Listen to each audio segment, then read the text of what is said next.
Maganda na mga bossing, sa naghahanap po dyan ng low mileage na van, ito available tayo for 12-seater. Isa po itong 2012 Toyota Hiace na GL Grand Via mga bossing, 2.5 liters, turbo diesel, kulay white, tsaka kulay gold yung kanyang combination color. Okay. Meron siyang service record mga bossing, ano. Check lang natin kung updated. So explain natin yan mga boss. Then dito, dalawa sa harapan, tatlo, then apat. So 12-seater to mga boss. Then sa price na ito mga boss, boko nyo lang to sa halagang 830,000 kasama dyan yung transfer of ownership. Mileage na ito mga bossing ito. As 2012, mababa yung average na ito mga bossing per year. Only 76,122 ang mileage mga bossing. Issue, yan may mga maliliit lang na dent mga boss. Okay, naka Bridgestone tires din to mga bossing, oh. Ha? Naka-mags na yan. So, dito muna tayo sa ating front area. Coding nito is Monday. Then, buo ang kanyang headlight mga bossing, magkabilaan. Pati yung mga bumper mga bossing. So, may retouch na ng bahagya yung kanyang front bumper kasi bagong pintura, eh, oh. Okay, so may mga maliliit na gasgas. So, goods na, natanggal na mga bossing. Then sa side, pati yung kanyang cladding, so makinis din mga boss. Paikot kasi yun, para siya naka rough around bumper. Yung kulay bronze na yan mga bossing or kulay gold. Yan, so kaya presentable to mga bossing. Chrome ang door handle, chrome ang kanyang side mirror cover, tsaka chrome ang kanyang front grille. Then sa side, R15, naka 5 stud, naka-mags na mga bossing. Tapos series 2020 to ang gulong, 90% red light pa. Okay. Yan. So, Bridgestone tires yan mga bossing, ha. Ito, 2020 ang series. Pero makapal din, 85% pa. So, halos, hindi pa ito papalitan mga boss. Goods na goods pa yung mga gulong yan. Ayan yung side niyan mga bossing. Okay. Then, punta tayo sa kanyang interior. Kunti explanation lang tayo dito. Maganda lang dito is naka power window na yan mga boss. Oh, naka power window. Same time, naka power adjust yung kanyang side mirror. Yan, kita naman mga bossing, no? Then dito is ganun din. Ito yung switch. Yan. So responsive naman mga bossing. Lamig ng aircon. Naka-dishmating na mga bossing, ha. Ito naman yung kanyang leather bago tayo makyat. So punit-punit na pero aftermarket. Corduroy talaga ang original na ito mga bossing, no? Yan, so kung gusto niyo tanggalin, pwede naman yan mga boss.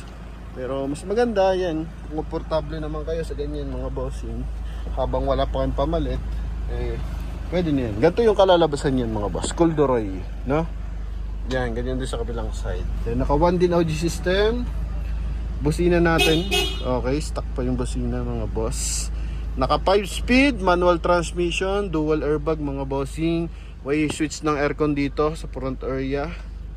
Okay, tapos hazard switch natin. Kulay orange yung kanyang mga ilaw sa meter cluster mga boss. Yan, silipin natin yung kanyang service record mga boss. So, meron siyang service record simula ng 2012 mga boss. Yan, oh. 5,000, 11,000, 15,000 every year mga bossing. Ano lang yung nadadagdag? 5,000 kilometer mga boss. Oh, 34. Dito nga 3,000 lang, eh, oh. 3,000 kilometer lang. Nung 2016 to 2017 mga boss, 31,000 to 34,000. Tapos nag-17 ulit, dalawang beses siya nagpa-service, 38,000. So 40,000 naman to. Okay. So tama. Meron naman dito 4 na beses siya nagpa-service ng 2017, every 5,000. Tapos 2018, ganun din. 5,000 lang mga boss. Ang tinakbo niya. So, mababang average yun mga bossing. Ngayon, 2025, wala siyang updated pa mga boss, eh, no?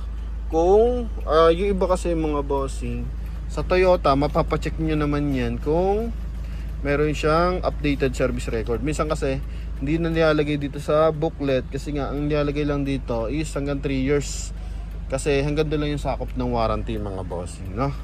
Yan. Pero kung gusto niyo pa-check, tawag lang kayo sa Toyota. Centralized naman yan mga bossing. No? Yan. So mileage ngayon, 76,000 km. Paliwanag natin dito. May armrest. Hindi pa siya armrest. Okay. Armrest doon sa kabilang side mga bossing. Tapos lagi ng mga maliliit na gamit. Then dito cup holder mga bossing. Sa interior naman. Okay. Cup holder din mga boss. Yan. Coins. Tapos 12 volt socket. May RAP ID mga bossing, dalawa.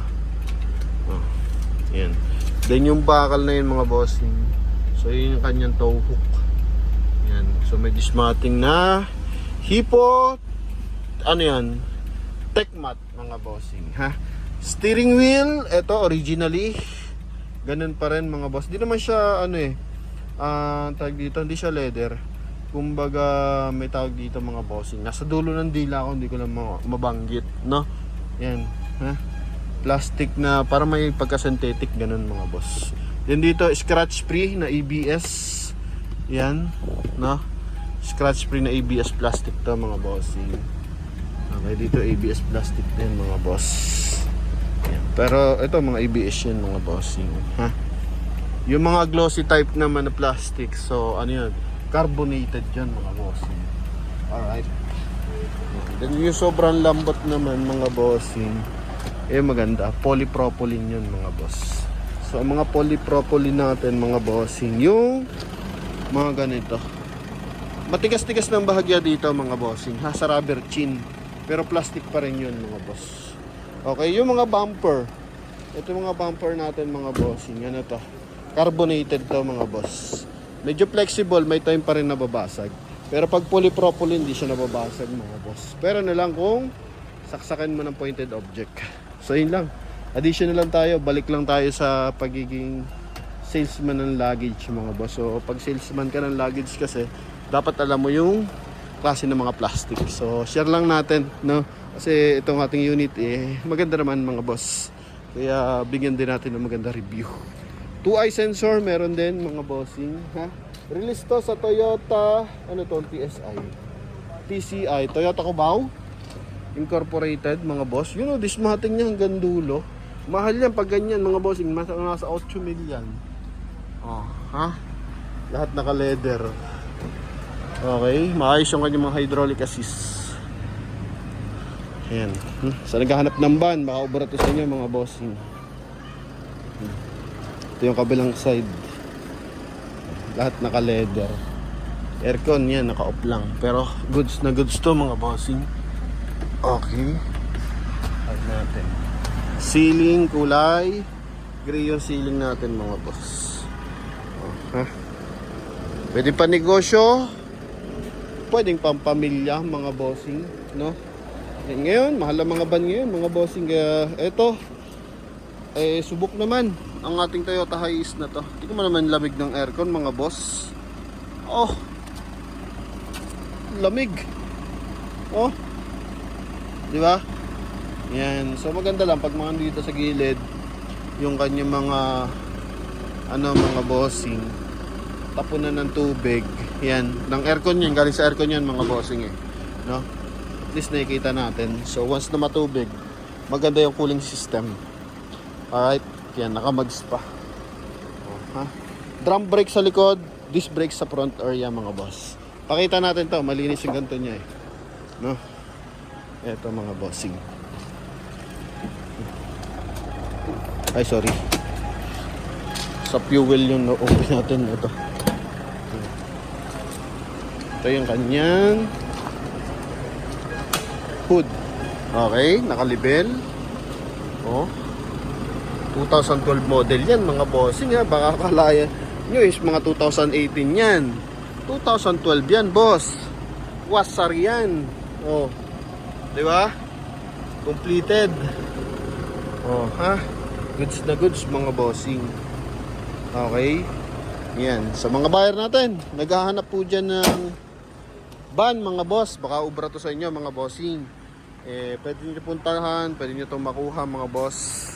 Kaya tawag na sa ating contact number na nasa screen, connected sa ating Viber and WhatsApp. And thank you kay Boss Ramon ang Bayad na yung ating isang Toyota Innova. So pangatlong unit na yan ng San Miguel Corporation mga bossing sa atin. Ano?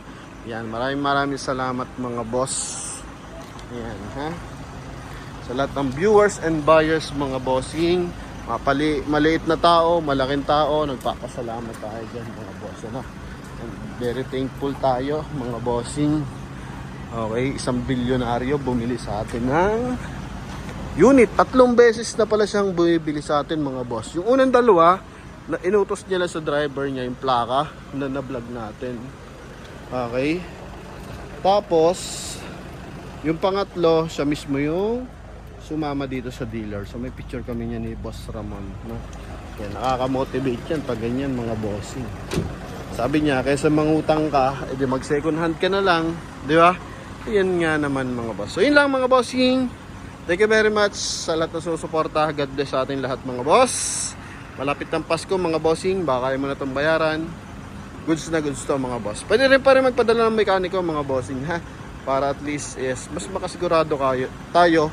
So 830 kasama yung transfer of ownership dyan mga bossing. Thank you.